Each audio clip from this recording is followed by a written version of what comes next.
Oui, bonjour tout le monde. Bienvenue au jeu Le Témiscamingue, le quiz. C'est une émission qui nous fera découvrir qui connaît le mieux l'histoire de notre beau coin de pays, hein, histoire de mettre un peu de pression tout de suite sur nos deux participants.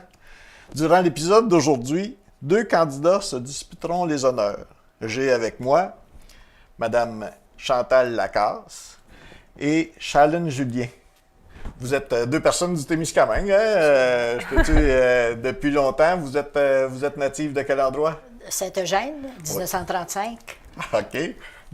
On vous encourage à compléter l'information qui souvent est très sommaire dans mon cas, mais toujours au Témiscamingue. Oui, après une absence de plus de 50 ans, je suis allée dans le nord de l'Ontario enseigner. Ah oui? Dans quel bout? Dans quelle région? Dans la région de Kapuskasing. Ah, 50 ans. Chalène? Oui, 88. Je pars avec quelques dizaines d'années de retard, mais Non, c'est bon. natif de Saint-Eugène aussi. Natif. Puis vous avez décidé de venir participer pour quelle raison? Y a-t-il quelque chose qui vous a attiré particulièrement? On m'a fortement sollicité. Vous avez des amis? Oui, on dit des bons amis dans ce temps-là, c'est correct ça aussi. Madame Lacasse? Dans mon cas, c'était pour tester mes connaissances. Du Témiscamingue? Oui, absolument, voir si ma mémoire était bonne. Oui. Et puis, je ne veux pas donner un avantage à Chantal, là, Non, mais non. on va parler même du Nord ontarien à l'occasion dans nos questions. Ça va vous mettre de la pression un brin, puis sur les deux en même temps. J'aime ça. Ah oui, trompez-vous pas, j'aime ça taquiner un brin. Et puis, je vous remercie beaucoup d'être venu participer Ça fait à ce vraiment quiz-là. plaisir. Ouais. Dans le jeu d'aujourd'hui, il va y avoir des questions de différentes catégories, sous différents thèmes. La colonisation, les municipalités, les réserves, les femmes, l'éducation, la vie d'autrefois, puis beaucoup plus de sujets aussi, dépendamment de ce que la Société d'histoire qui nous donne les questions. Je vous rappelle que chaque question régulière donne droit à 1 point. Les questions spéciales valent 2 points. Et la question Bonnie offrira 3 points. Le gagnant de ce match se qualifiera pour un match de la demi-finale et qui sait, peut-être se rendra-t-il en finale. Moi, je vous le souhaite à toutes les deux. Hein. J'ai pas de parti pris et tout ça. Et puis, effectivement, dans le quiz, les cadeaux sont quand même, pas juste quand même, sont très intéressants. On a des participants qui nous aident et qui nous soutiennent. On a des cadeaux du Rift de Ville-Marie. On a un cadeau de 50 $ de chez Logitem, 100 $ de l'Éden Rouge de Saint-Bruno de Guigue et 500 $ de chez Bonanza Fourniture de New Liskeard. On a aussi des cadeaux de la Société d'Histoire et de Télétémis. C'est les deux partenaires dans la création du quiz d'aujourd'hui. Là-dessus, on va commencer. Moi, je vous invite tout de suite à ce qu'on vérifie les boutons ensemble, s'il vous plaît, Chalène. Merci. Chantal. Merci beaucoup. Tout fonctionne bien. Fait que là-dessus, on va commencer immédiatement. Ah, j'aime ça. Première question. Qui a été le premier missionnaire oblat au lac Témiscamingue? À choix de réponse. A. Le père Pian. B. Le père Laverlechère. Ou C. Le frère Moffett. Chalène? Frère Moffett? Le frère Moffett, malheureusement, non. Le père Jean-Nicolas Laverlechère de 1844 à 1855. La durée de vie était brève dans ces années-là, je crois. Il a été inhumé au cimetière du fort Témiscamingue. Prochaine question. Selon le père Vimont, en 1640, c'est pas rien, il y avait plusieurs tribus algonquines dans notre région. De quelle tribu parle-t-on? A.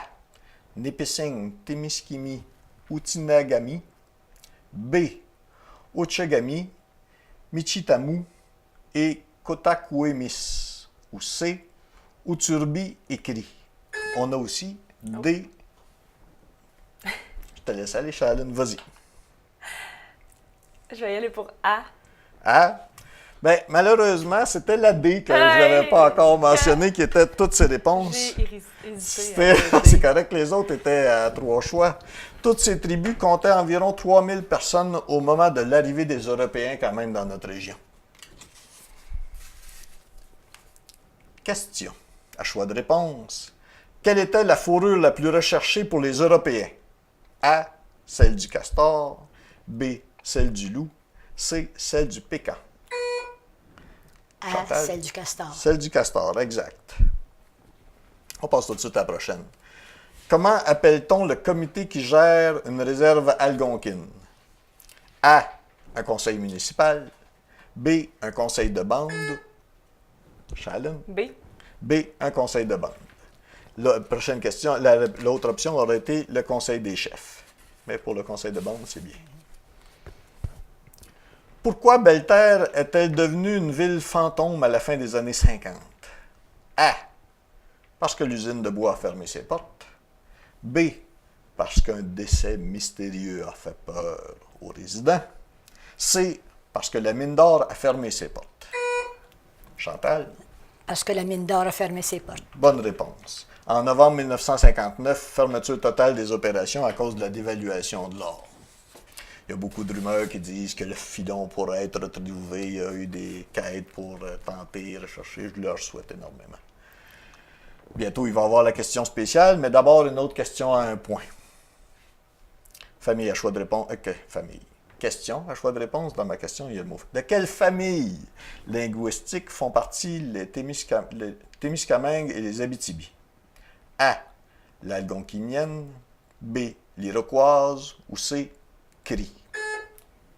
A. Shalyn? Algonquin. Algonquienne.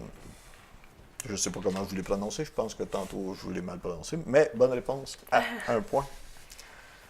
Question spéciale. On va avoir une image ici. Une question qui vaut 2 points et qui aura un droit de réplique si nécessaire.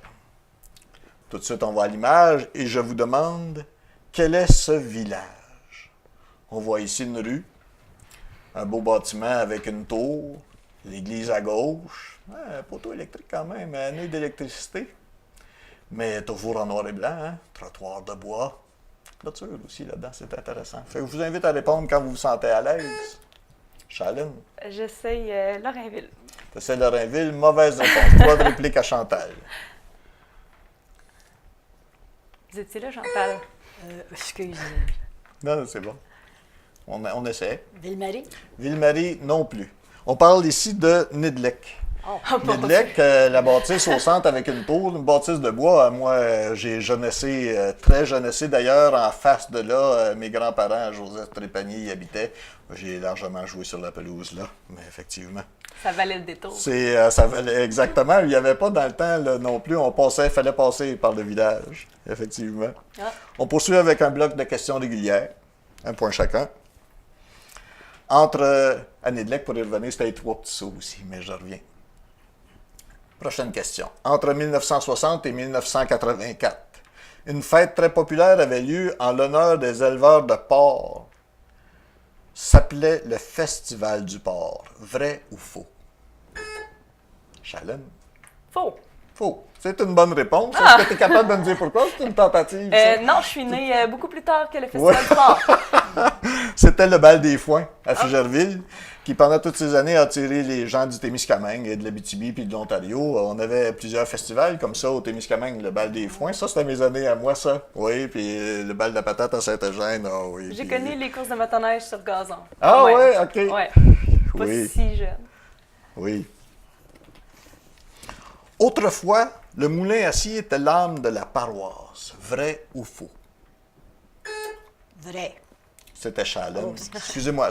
On lui laisse sa réponse, c'est Ça, correct. c'était- J'ai pas dit vrai ou faux. Faux. C'est faux. C'est faux. C'était le moulin à farine. Ah, j'allais dire complètement autre chose. Oui, je suis curieux. Mais c'est l'église. C'est Ça va être l'église. Aussi, ça aurait pu. À Saint-Eugène, moi, j'ai tout le temps dit que le perron de l'église, c'est un lieu de rassemblement là, toujours particulier. Et oui, oui, c'était la place. Complétez la phrase maintenant, à choix de réponse. Complétez la phrase. Le transport scolaire s'est généralisé au début A. Des années 60, B. Des années 80 ou C. Des années 40. Shalyn. Des années 60. 60, raison. Ouais. Excuse-moi, c'est dans mon information. L'information était différente. En Anglier, c'est parce que le transport scolaire existait depuis les années 40. Ah. Mais c'est généralisé au début des années 60, effectivement. Prochaine question. Comment appelait-on les grandes combinaisons de laine que les hommes portaient à l'année durant les années 20? Choix de réponse. A. Les combines. B. Les sous-vêtements. C. Les pyjamas. Shalon. Ah, les combines? Les combines. Bonne réponse. Quelle couleur affichait le deuil d'une famille? A. Le blanc. B. Pour gris. Et C. Noir. Shalon. C'est noir. C'est noir. La machine, je suis certain là, que les réponses doivent venir des deux parties. Mais je la vois peser. Mais- Je la vois peser. J'ai le doigté. Ça, c'est... moi, je ne poserai pas de questions. Les jeux vidéo, tout ça, c'est... non. Oh, j'ai moi, j'ai pas assez de réflexe. Je joue... Non. Je suis un joueur et puis tout ça. Prochaine question. Comment nommait-on les traîneaux légers montés sur patins? À choix de réponse encore. A. Des buggy. B. Des cutters. Ou C. Des sleighs. Chantal. B, les coteurs. Cutter, mauvaise réponse. C'est une sleigh. Eh ben, Oui. Comment a-t-on nommé la première mission permanente au Témiscamingue? A. La mission Saint-Claude. B. La mission Sainte-Marie. Ou C. La mission... Chantal?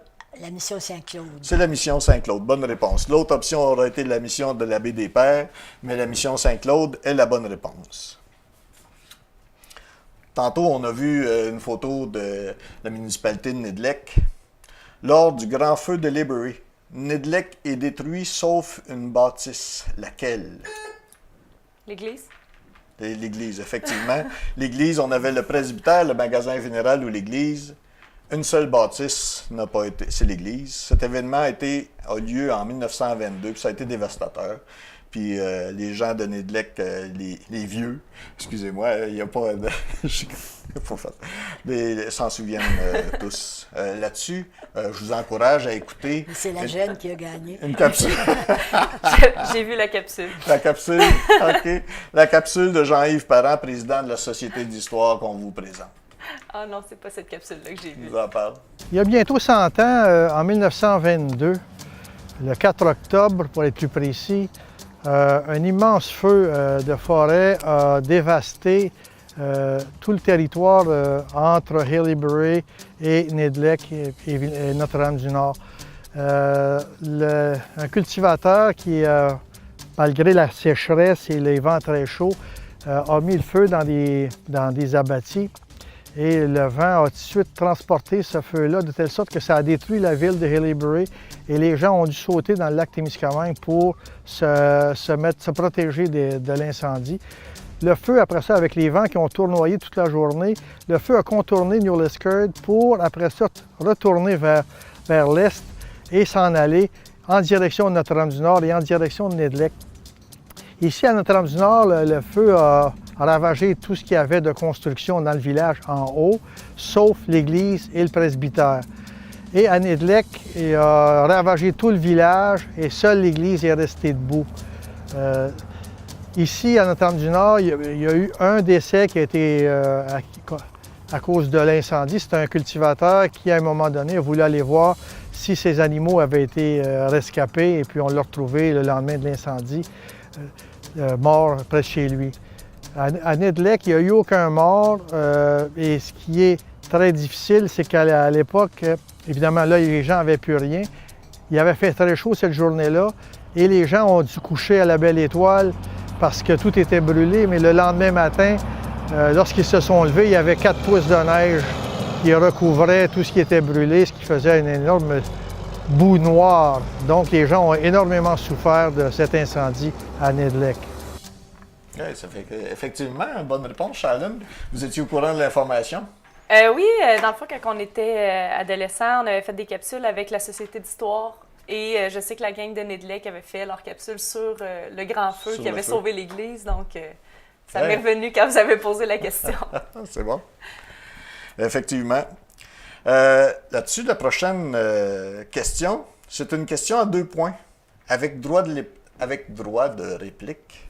Je vous montre ici un objet et je vous demande quelle était l'utilité ou quelle est l'utilité de cet objet. On ne sait pas, hein, il y a peut-être encore des personnes qui peuvent l'utiliser. Je vous montre ici l'objet.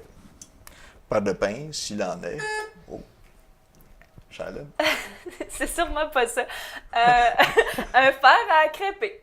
Un fer à crêper, je vais l'accepter aussi. Fer à friser. Ah oui? Oui, on s'en servait, on le chauffait simplement, probablement sur le poêle à bois. Et puis, pour friser les cheveux, fer à crêper. C'est probablement plus l'utilité. Friser, il y aurait peut-être été question de tourner. Mais bonne réponse pour Dieu, 2 points. Ça m'aurait coûté une coupe de couette, c'est ça. C'est ça, là. ça. Il devait s'habituer sur... ça devait pas venir rouge non plus. Non. Hein? Question de couper les cheveux ou de quoi que ce soit. Ça brûlait parfois. Ça brûlait parfois? Ouais. Vous avez eu connaissance de l'usage ou Oui. ça vous a Moi, été je l'ai pas raconté? utilisé, mais ça brûlait. Les gens disaient « Ah, mes cheveux sont brûlés. » Les femmes disaient « Mes cheveux sont brûlés. » C'est beaucoup Parce de qu'il travail hein, ça pour... faisait des se belles mettre coches. Oui, sûrement. Ah oui, c'était pas toujours égal ou en chaleur. On poursuit avec le pointage. Question d'informer au niveau des points. Shannon mène au niveau des points avec 10 points et nous avons 3 points pour Chantal. Ah, c'est pas terminé. Il reste des questions à 3 points et de nombreuses questions encore qui peuvent changer la situation. On continue avec le bloc à 1 point pour chaque bonne réponse. Question en choix de réponse. À quoi servait le poste de relais de Guérin à partir de 1923? A. Une halte pour les voyageurs. B. Un lieu de prière. Ou C. Un endroit de jeu en tout genre. Un lieu de prière.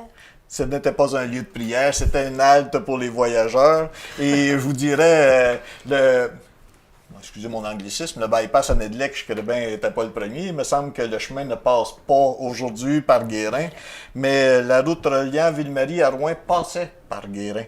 Le trajet de Ville-Marie à Rouen se faisait en 2 jours, avec des chevaux en passant par là. Le poste de relais permettait aux voyageurs de manger, dormir, faire reposer les chevaux.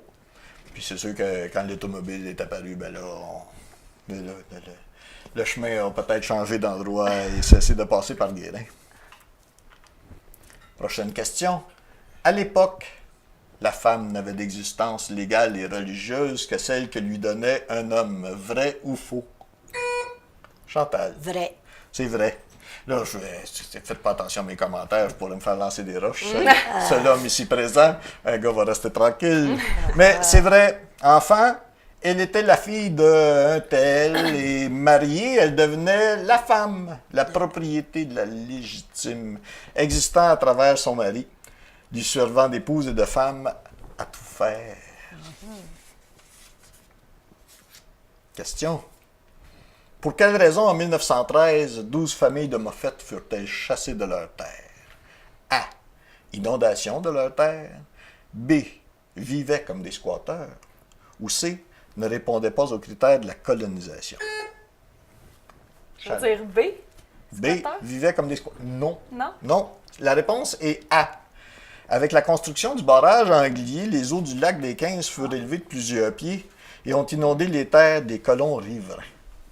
On parle ici de 12 familles impliquées.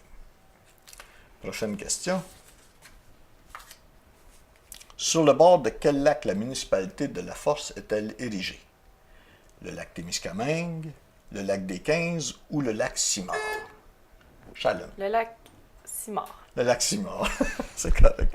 C'est par ce lac que sont arrivées les premières personnes. Elles voyageaient sur le lac des 15 puis sur le lac Simard. Sont arrivés, se sont établis probablement, là, oui, un bel endroit. J'attendais le lac Winaway, mais tu ne l'as pas dit, donc... Non, c'est le lac Simard. Je me suis dit que ça devait être Simard. Oui. Le 11 avril 1949, le plus important moyen de communication pour la population du Témiscamingue fut inauguré à Ville-Marie. Quel était-il? A. Télé-VM. B. Télé Notre-Dame-du-Nord pour NDDN. Ou C. CKVM. Chantal. CKVM. CKVM, oui, la population qui avait été sollicitée pour acheter des actions et puis bâtir le capital de l'entreprise à cet effet-là, garder le contrôle aussi des votes et rester en région. Voici une dernière question avant de vous présenter une question spéciale, donc une question à 1 point. Lors de la fermeture de l'école moyenne d'agriculture Moffett à Ville-Marie, les bancs de la chapelle furent vendus à quelle paroisse? Choix de réponse. A. À la Force. B. À Guérin. Ou C. À Ville-Marie. Chantal. C, à Ville-Marie. Non, c'est B. À Guérin. Les bancs de la chapelle et tout le mobilier furent vendus en 1972 pour aider la paroisse de Guérin dans sa rénovation de l'église. Question spéciale, on a une image. La question vaut 2 points. Il y aura un droit de réplique aussi. Là, on reconnaît le pont du Grassy Narrow. Ma question est la suivante. La structure des ponts Grassy Narrow est construite de quels matériaux? Shannon? Du bois. Oui. Les 2 ponts sont entièrement construits en bois, sans béton ni acier. On peut voir une maquette géante à la paroisse de Moffett, une réplique miniature, mais quand même imposante, et qui vaut le détour. Question Bonnie. Témiscamingue ontarien, tantôt on en a parlé un peu, question de... Oui, cette question vaut ici 3 points. Il y aura un droit de réplique si nécessaire. En 2004, les anciennes municipalités de Haileybury, New Liskeard et Diamond fusionnent en une seule ville. Chacune d'elles est fière de son riche patrimoine historique et naturel. Quel est le nom de cette nouvelle ville? Shannon. Témiscamingue Shore. Témiscamingue Shore. Bonne réponse ici. On poursuit avec toujours le bloc des questions régulières à 1 point. Quelle compagnie avait son siège social à Saint-Bruno-de-Guigue dès 1947? A été étatisée au début des années 60. Premier choix, Télébec. Deuxième à B, Hydro-Québec. Ou C, la coopérative d'électricité de Guigue. Chantal. C, la coopérative électricité de Guigue. C'est exact. On aurait pu penser à Hydro-Québec, mais cette compagnie, la coopérative d'électricité, distribuait l'électricité au Témiscamingue et fut nationalisée au début des années 60 pour être incorporée à Hydro-Québec. Bonne réponse. Pour quel moyen de transport anglier a-t-il été construit? A. Le train. Shannon. Le train. Le train, exact. Il y avait l'avion et l'hydravion, mais le Canadien Pacifique a été construit dans les années 1921-1924. Puis le chemin de Témiscamingue passait à Anglier, avec un crochet pour Ville-Marie. L'actuel domaine de la Baie-Guélis, centre récréo-touristique très connu dans la région, avait une toute autre vocation lorsqu'elle a été construite. Était-ce A. Un moulin à farine, B. Une scierie, ou C. Un camp de bûcherons? Shannon. Canne bûcheron? Non, c'était une scierie. Cette scierie qui a appartenu à la compagnie Guélis, puis à Paradis et Fils. Puis il y avait quand même 100 travailleurs à cet endroit. Quelle est maintenant la superficie totale du Témiscamingue? Les fois de réponse, c'est le fun dans ce cas-là. Hein? A. 19 044 km². B. 18 402 km². Ou C. 18 922 km². Shannon. 18 922. Oui. La réponse semblait, j'ai dit elle sait, Ouais, à la vitesse qu'elle répond, mais non, c'est une bonne tentative, c'est la bonne réponse. Prochaine question. Quelle est la municipalité située à l'extrême nord du lac Témiscamingue? Nédelec, Réminier ou Notre-Dame-du-Nord? Shannon. Notre-Dame-du-Nord. C'est Notre-Dame-du-Nord.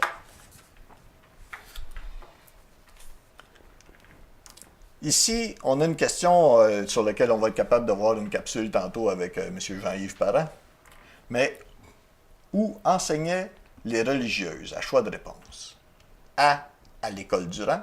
B. À l'école du village. Ou C. À l'école secondaire. Chantal. À l'école du village. À l'école du village. On dit que les religieuses, elles avaient la vie plus facile que leurs collègues laïcs qui enseignaient dans les écoles de rang. Absolument. Qui étaient favorisés, vous diriez, là-dessus? Oh, c'était plus facile. L'école de rang avec des élèves de première à 7e année, c'était pas toujours facile. Des fois, il y avait des bons groupes. J'y suis allée. J'ai commencé l'école à une école de rang. D'accord. Saint-Eugène. Merci beaucoup. Et puis là-dessus, on passe à la capsule de M. Jean-Yves Parent, notre collaborateur, qui est président de la Société d'histoire du Témiscamingue. Le domaine de l'enseignement au Témiscamingue a été confié principalement aux religieux. Les Sœurs Grises de la Croix, dès 1865-66, se sont installées à la mission Saint-Claude. Et quand tout a été déménagé ici à Ville-Marie, l'enseignement par les religieux a été fait dans un local de l'hôpital qui appartenait aussi aux Sœurs Grises de la Croix. Graduellement, les Sœurs Grises et d'autres communautés religieuses comme les Sœurs de l'Assomption se sont installées un peu partout au Témiscamingue pour donner l'enseignement primaire aux enfants, principalement aux fillettes. Pour les garçons, à Ville-Marie, Fabre, on a confié l'enseignement d'abord aux frères maristes à Ville-Marie, ensuite aux frères de Saint-Gabriel, qui avaient Ville-Marie et Fabre, et les clercs de Saint-Viateur qui s'occupaient de l'enseignement au primaire à Notre-Dame-du-Nord, aux garçons. Jusqu'en 1965, les religieux avaient la main mise sur l'enseignement primaire. Les seuls enseignants non religieux étaient principalement dans les écoles de rang. École de rang à Saint-Eugène, est-ce qu'il y en avait une, deux, ou est-ce qu'elle était sur chaque bord du village? Ou? Il y en avait 3, je crois. Une en allant vers Lorrainville, la nôtre était juste en face du chemin d'Anglier. D'accord. Et il y en avait une au rang 7. Le rang 7, ça, c'est vers le dépotoir. C'est par en arrière du rang 7 et 8, 9 et 8, excuse-moi, à l'ouest. OK. Oui. Il y avait beaucoup d'enfants. Donc, l'école... Il y en avait des fois beaucoup. Oui, ça peut être turbulent aussi. C'était pas moins pire qu'aujourd'hui, où non. ça pouvait être différent, mais c'est ça. Merci beaucoup. Puis, avant de donner les résultats, on aimerait dire merci à nos partenaires pour le quiz. Bien sûr, on ne pourrait pas être là ou difficilement sans l'apport de Bonanza Fourniture, de l'Éden Rouge, des services informatiques Logitem, du cinéma et du théâtre du Rift, et puis de la Société d'histoire du Témiscamingue. Fait on vous dévoile maintenant le pointage. Charlène est notre gagnante avec 19 points, et puis Chantal avec 7 points. Mais je vous remercie particulièrement les deux d'avoir participé avec nous. C'est un infime remerciement. Merci beaucoup. Vous ne repartez pas les mains vides. Hein? Ici, on a du matériel. J'espère que vous pourriez peut-être déjà avoir, mais qui pourrait faire l'objet d'un cadeau, mais un bon livre de la Société d'histoire du Témiscamingue avec la Minerve et puis un journal de la Minerve. Et puis, vous avez aussi de TV Témis, des accessoires à l'effigie de TV Témis qui nous fait plaisir de vous remettre. Merci beaucoup. Je l'ai feuilleté hier pour savoir des réponses. C'est un bon livre, il y a énormément d'informations. Fait que merci beaucoup à vous deux. Merci à tous nos téléspectateurs de nous soutenir et de nous regarder. Bonne journée à tous.